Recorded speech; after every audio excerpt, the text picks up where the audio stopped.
رات بھر تہجد پڑھنے والوں کے لیے اللہ تعالیٰ نے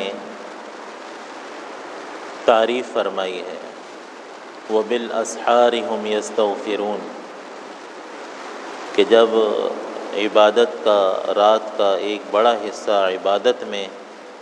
گزار لیتے ہیں تو سحری کے وقت میں یہ استغفار کرتے ہیں،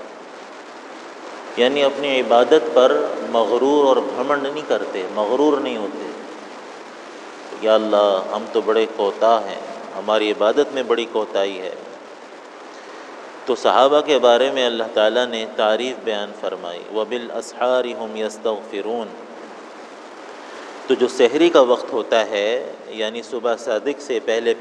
آدھا گھنٹہ پہلے، پونا گھنٹہ پہلے، یہ سحری کا وقت ہوتا ہے۔ اس میں مرغے اور اس کے مثل دوسرے جو جانور پرندے ہوتے ہیں یہ بولنا شروع ہو جاتے ہیں۔ یہ بولتے کیوں ہیں؟ حضرت عبداللہ ابن عباس رضی اللہ تعالیٰ عنہما فرماتے تھے کہ آسمان سے ایک فرشتہ، ایک منادی آواز لگاتا ہے کوئی سوال کرنے والا، اس کا سوال پورا کیا جائے، ہے کوئی اپنی ضرورتوں کو پورا کروانے والا، اس کی ضرورت کو پورا کر دیا جائے، اور ہے کوئی مغفرت چاہنے والا، استغفار کرنے والا، ہم اس کی مغفرت کر دیں۔ تو یہ پرندے وغیرہ یہ بولنا شروع ہو جاتے ہیں، مرغے ہو گئے، اس کی مثل اور مخلوقات ہو گئیں۔ تو حضرت عبداللہ ابن عباس رضی اللہ تعالیٰ عنہما فرماتے ہیں کہ انسان اور جنات کے علاوہ ساری مخلوقات اس منادی کی آواز کو سنتی ہیں۔ وَبِالْأَسْحَارِ هُمْ يَسْتَغْفِرُونَ۔ حضرت عبداللہ ابن عمر رضی اللہ تعالیٰ عنہ، ان کا ایک غلام تھا، نافع اس کا نام تھا، اس کو کہتے تھے بھائی سحری کا وقت ہو گیا، ساری رات عبادت کرتے تھے، وہ کہتے تھے نہیں ابھی نہیں ہوا، اس کو معمول پتہ تھا۔ جب سحری کا وقت ہوتا تھا تو نافع آ کر خود ان کو بتاتے تھے کہ حضرت سحری کا وقت ہو گیا، تو بیٹھ جاتے تھے، استغفار میں مشغول ہو جاتے تھے۔ حضرت انس رضی اللہ تعالیٰ عنہ بھی فرماتے ہیں، جو حضور کے خادم، کہ ہمیں ساری رات عبادت کرنے کے بعد استغفار پڑھنے کا حکم دیا جاتا تھا، ہر آدمی 70 مرتبہ استغفار پڑھے، تو ہم 70 مرتبہ استغفار پڑھتے تھے سحری کے وقت میں۔ وہ جو جب یعقوب علیہ السلام کے بیٹوں نے ان سے کہا تھا سورہ یوسف میں کہ اللہ کے لیے آپ ہمیں معاف کر دیں، ہم سے درگزر فرمائیں، تو انہوں نے فرمایا تھا سوف استغفر لکم ربی، کہ میں عن قریب تمہارے لیے اپنے رب سے استغفار کروں گا۔ تو وہ ان کی مراد مفسرین فرماتے ہیں یہی سحری کا وقت تھا، کہ سحری کے وقت شیطان کیا کرتا ہے، شیطان کا حربہ دیکھیں۔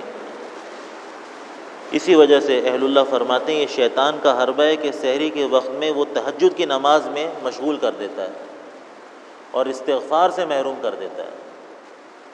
استغفار کرنے نہیں دے گا، توبہ کرنے نہیں دے گا، معافی مانگنے نہیں دے گا۔ یہ شیطان کا حربہ ہے۔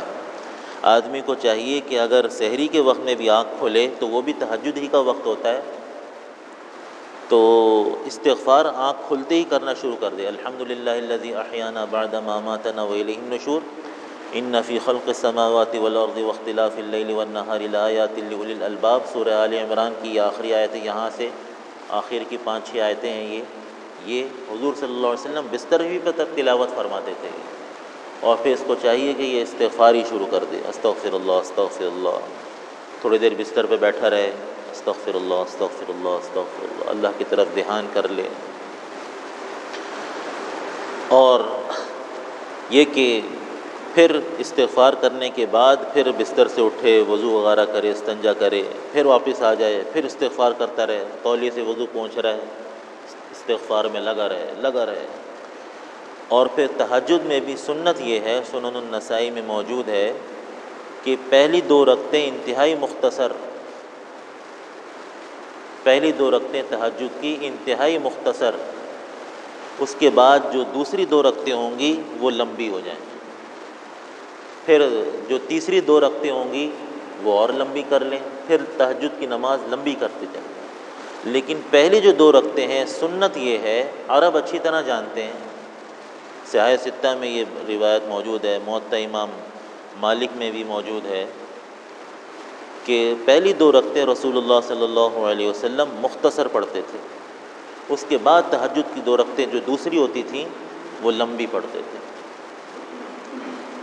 تو پہلی 2 رکعت پڑھ کر آدمی استغفار شروع کر دے، بیٹھا رہے، استغفار کرے۔ یہ اس کے لیے ہے کہ جو اٹھا ہی دیر میں ہے، جس نے ساری رات عبادت کی ہے تو اس کے لیے تو سحری کا وقت ہی استغفار کا وقت ہو گیا۔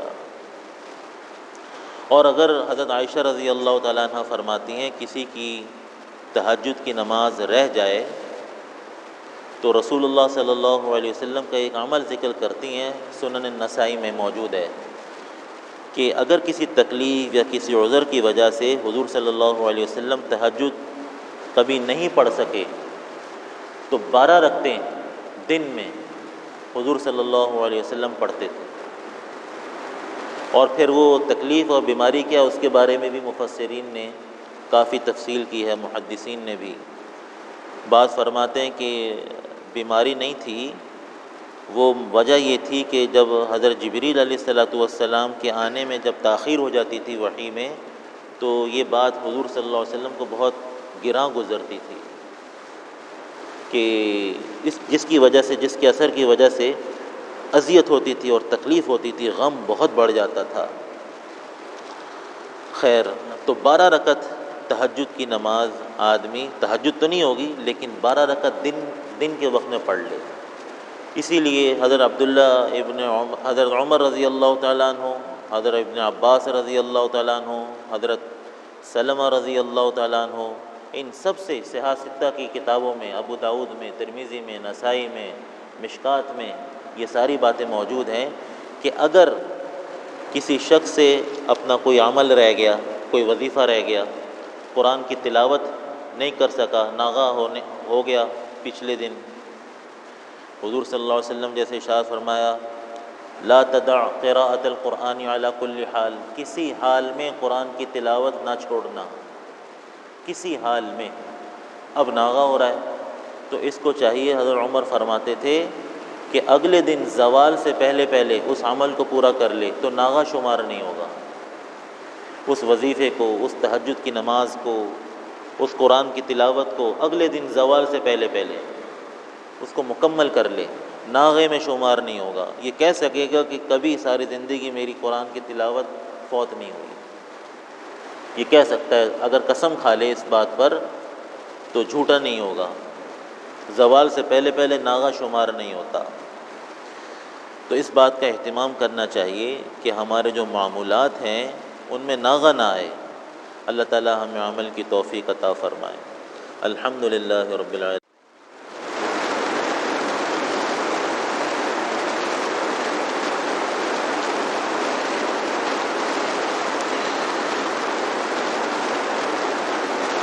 رات بھر تہجد پڑھنے والوں کے لیے اللہ تعالیٰ نے